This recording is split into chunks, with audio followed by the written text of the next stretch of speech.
Whoa,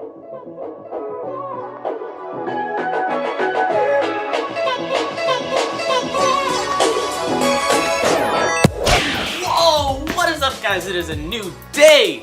Thank you for watching, and without further ado guys, let's get right into it. Today we are going to be finishing the roofing of the vehicle. As you guys saw yesterday, we were able to, what did we do yesterday? We were able to do the fan thingy, the fantastic fan, so that was all good. So the next thing we are gonna be doing guys,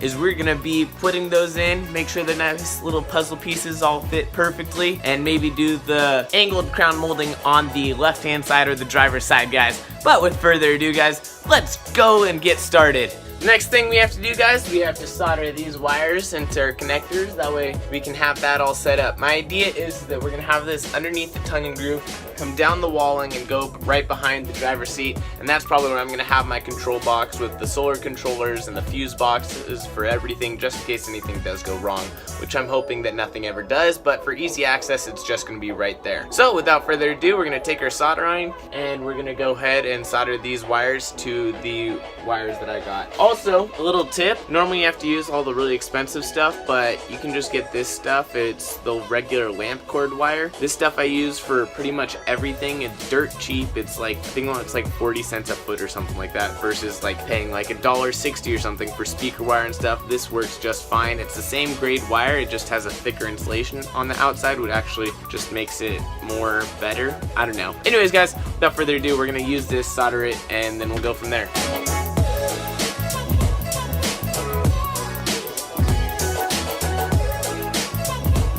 Next thing we're gonna do is we're gonna join up those two wires, and then we should be good to go. Now that that's all wired down there through the blue conduit in the walls, the next thing we're gonna do, and the next step in this process, after I've cut this insulation to size right here, so we're gonna start laying our tongue and groove, but we're gonna have to remember that this box goes right on in here, so we're gonna have to go around that box and make it look all nice and pretty.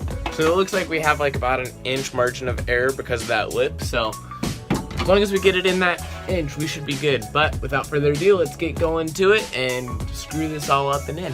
Okay, so I have just did all the measurements and stuff, and I was able to draw out the first board of the tongue and groove of what we're gonna have to cut out. So I'm gonna go ahead and cut that real quick, and then we're gonna go ahead and fit it in and see how it fits.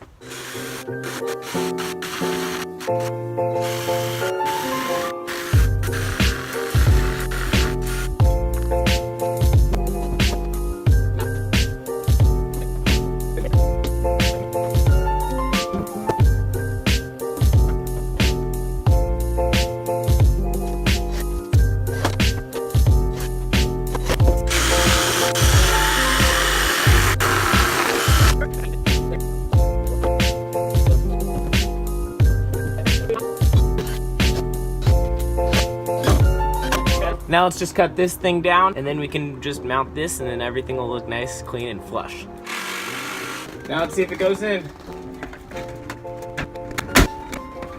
Guys, that looks great. Look at that, there's a small gap, but that's because the ceiling is curved. From this side, there isn't any. We're just gonna go ahead and mount that all up and screw it in with those 4 screws after we put a little bit of the spray insulation in there, and then we should be good to go.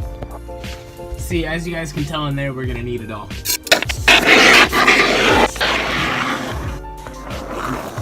Okay guys, as you guys can tell, I have it on and running. I kind of jury-rigged it to that battery right there. It actually works really well, so I'm really happy about that. Got all that insulation all in there, and so that's all really good. I think that I'm gonna have to, for this crack right here, cut one of the long tongue and grooves in a long line across it and just kind of slip it in. I'm hoping I don't have to, but I'll look and see. I hope you guys like today's roof install. Finally have all of this tongue and groove on the top. It's starting to look more like a house, and the flooring and the roof and stuff. Anyways, nothing left to say guys. Please make sure to like, comment, and subscribe if you want to see more of this stuff, and if you want to see builds of my Avalon and my 350Z. And there's a lot more to come guys, don't worry, just you wait.